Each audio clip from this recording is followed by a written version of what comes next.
reason to expect Labor's 5% deposit for first home buyers will do anything other than push prices up. Here's the story. From today, any Australian first home buyer can purchase a property with just a 5% deposit, with the federal government guaranteeing the loan and removing the need for lenders' mortgage insurance. The election promise has been criticised by economists as it adds even more demand to Australia's housing market, while supply remains limited. You see, the median home price in Australia's capital cities is $941,457, and a 5% deposit for that would be $42,000. That's in comparison to a traditional 20% deposit, which would be $188,000. In the regions, the median home price is $700,000, with a deposit required being about $35,000. That's in comparison to a traditional 20% deposit of $140,000. Now, economists argue that the scheme will help sellers achieve higher prices and will help banks make profits on bigger loans while taxpayers carry the risk. UQ Professor of Economics John Quiggin said it's the latest example of many policies in Australia's failed history of attempting to address housing affordability by giving money to first home buyers.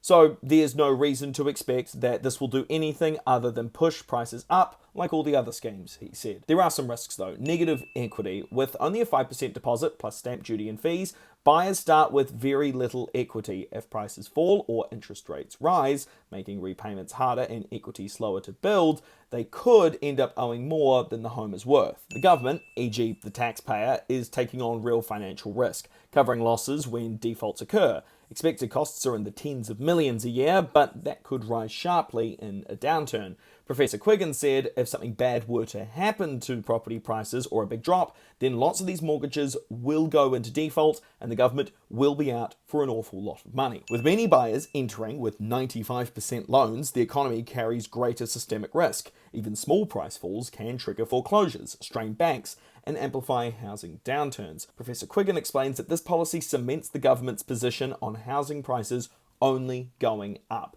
He said, in effect, that's been Australian public policy. No Australian government has been prepared to do anything which is likely to lower house prices.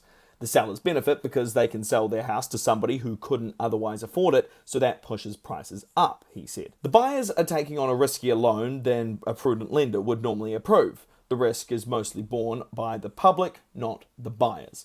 Prime Minister Anthony Albanese says the policy will slightly increase house prices. Buying with a 5% deposit lets you enter the market sooner and benefit from house price growth, while avoiding costly lenders' mortgage insurance. Over time, capital gains can make this more rewarding than renting, and saving for a 20% deposit so long as house prices keep going up faster than wages. But it also comes with the downsides and risks. You'll be paying more total interest on a bigger loan. If prices fall or stay flat, you could end up in negative equity. And if interest rates rise or your income drops, you'll face more financial stress. Professor Quiggin also explained that there's some cheeky accounting going on here. The government is basically promising money without actually showing it in their budget.